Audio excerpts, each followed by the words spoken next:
प्यारे बच्चों, आज मेरे बस्ती से जो पुस्तक निकली है वो है हिंदी कहानियों की पुस्तक। उसमें हम देखेंगे आज की कहानी बोलने वाली चिड़िया। आइए देखते हैं। पुराने समय की बात है।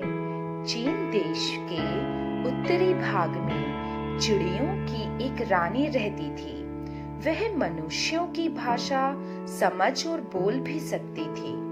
बहुत से लोगों ने इस रानी चिड़िया को पकड़ने की चेष्टा की, परंतु उन्हें सफलता नहीं मिली। वह विशाल वृक्ष की ऊंची फुगनी पर बैठे मीठे स्वर में गाया करती थी।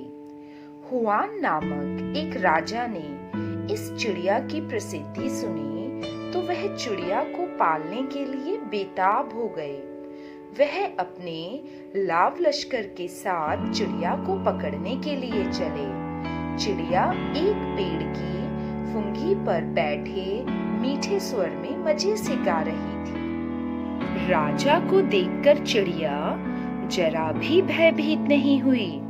राजा हुआन ने उसे आसानी से पकड़ लिया। चिड़िया इतनी सरलता से पकड़ में आ जाएगी, यह देख राजा को बड़ा आश्चर्य हुआ।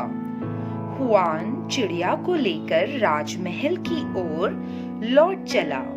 रास्ते में वह बहुत खुश था। तभी चिड़िया उससे बोली, राजन, मुझसे बात करो। मुझे वरदान मिला हुआ है कि अगर कोई मुझसे बात नहीं करेगा तो मैं आसानी से उड़ जाऊंगी, जिस आसानी से तुमने मुझे पकड़ा है। राजा ने चिड़िया को एक कहानी सुनानी आरंभ की। बहुत पहले की बात है। हमारे देश में भीषण अकाल पड़ा था। नदी, नाले, तालाब, पोखर सब सूख गए थे। चारों तरफ हाहाकार मचा हुआ था। पानी की तलाश में लोग घर बार छोड़कर भाग रहे थे। ली नाम का एक व्यक्ति भी भगोड़ों के इस दल में था, पर दुर्भाग्य से ली बिछुड़ गया था। वह भूखा प्यासा भटक रहा था। प्यास के मारे उसका बुरा हाल हो रहा था। पत्थर की चट्टान के पास बैठा वह मृत्यु का इंतजार कर रहा था। अचानक उसने जल की बूंदें गिरने का शब्द सुना। वह उठकर शब्द की ओर गया। उसके पास लकड़ी का एक टूटा फूटा बर्तन था।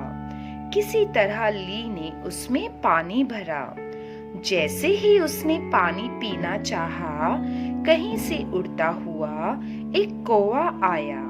उसने चोंच मारकर बर्तन को गिरा दिया। ली को बड़ा गुस्सा आया। उसने पत्थर फेंककर कौवे को मार दिया। उसने गिरे हुए पानी को उठाकर पीना चाहा। तभी उसकी नजर एक सांप पर गई जो पानी को जहरीला कर रहा था। ली के तो होश गुम हो गए। उस जहरीले पानी के पीने से उसकी मृत्यु हो गई। कौवे ने तो उसकी जान बचानी चाहिए थी, पर अब पछताने से क्या होता। कौवे की तो मृत्यु हो चुकी थी। इस कहानी को सुनाने के बाद राजा हुआन ने गहरी सांस लेकर खामोश हुए तो देखा कि चिड़िया रानी मौके का फायदा उठाकर राजा हुआन को चकमा देकर फुर हो गई। तो प्यारे बच्चों, कैसी लगी आपको आज की कहानी?